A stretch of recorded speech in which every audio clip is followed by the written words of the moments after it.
tell you about these guys that Um, that they're more mature than I think a lot of people would guess or give them credit for, because to come off that type of win, uh, not have a shoot around this morning, and to play, at least come out and play that way. The first quarter, I told the guys defensively we looked great. It was a carryover of the way we've been playing. I thought we had slippage after that. But that first quarter, we had a chance. Really, we missed a lot of wide open shots. We had a chance to have a big lead after the first quarter because of the way we defended. Um, and from a coaching staff, that shows that these guys want to win and that they're engaged. When you say that you're a little bit more mature than some people would have expected, are they maybe a little bit more mature than you would have expected at this point? Well, I don't have expectations. I came into this job with an open mind, uh, and they've proven they haven't shown me anything to say that they're immature, other than the age of a lot of them. They've come to work every single day since we've been here. Even before training camp. So their actions speak loud, and that's their actions speak as if they're grown men that are in this to get better and to be as good as they can. At the end when they cut the lead to 1 point and before you guys started making shots again, you kept that lead with defense. How pleasing was that? That's yeah, I mean that's it. The thing is, if you rely on your offense, then the game's gonna go. You don't have as much control because sometimes shots just don't go for you. But if you hang your hat on the defensive end, you have a lot of say in how a game ends. Especially down the stretch when it gets tight. And I think that was the message to the guys. And Phoenix is a good team. They're only 2-5, but you watch film on them; they're tough. They had a 20-point lead in OKC. They played tough against the Warriors, so that's a good team we just beat.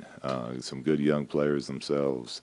Um, but I love it when we get stops. That's my favorite part.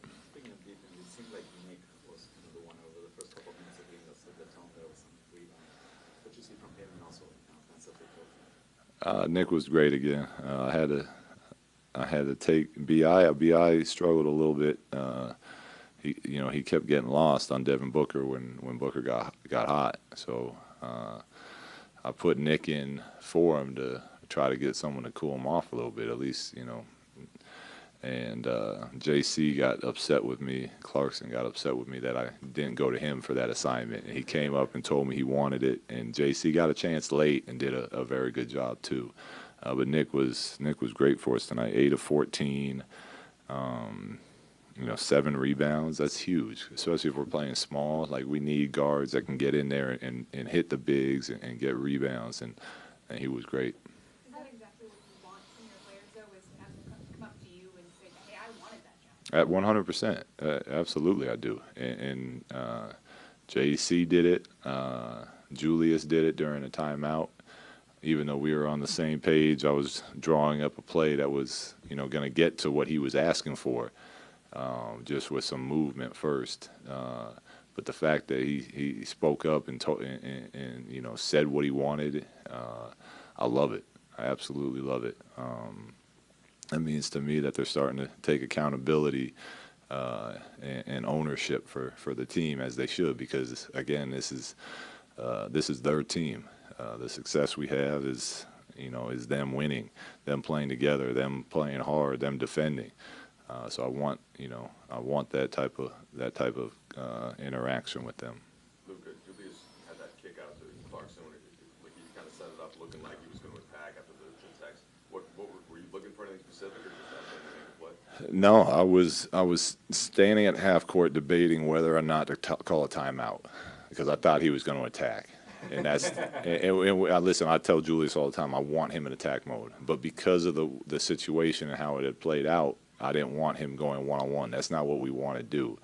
But I didn't. I said, let's see what happens. And, if it doesn't work out, it's a great teaching moment. And the fact that he did what he did was such a winning play on his part. Unselfish. It's everything we want. It's him using his brain, him being competitive, him fighting for the team, and then, making an unselfish play to a teammate who knocks down a big-time three. Adopting a little Phil's philosophy. Yeah, Phil's got a big influence on the way that I try to coach. But, I've gone into the season knowing that, there's going to be times that, you want to take players out, and it's better to leave, especially the younger guys. Leave them in, let them make mistakes so that they can really truly learn from it instead of just constantly telling them.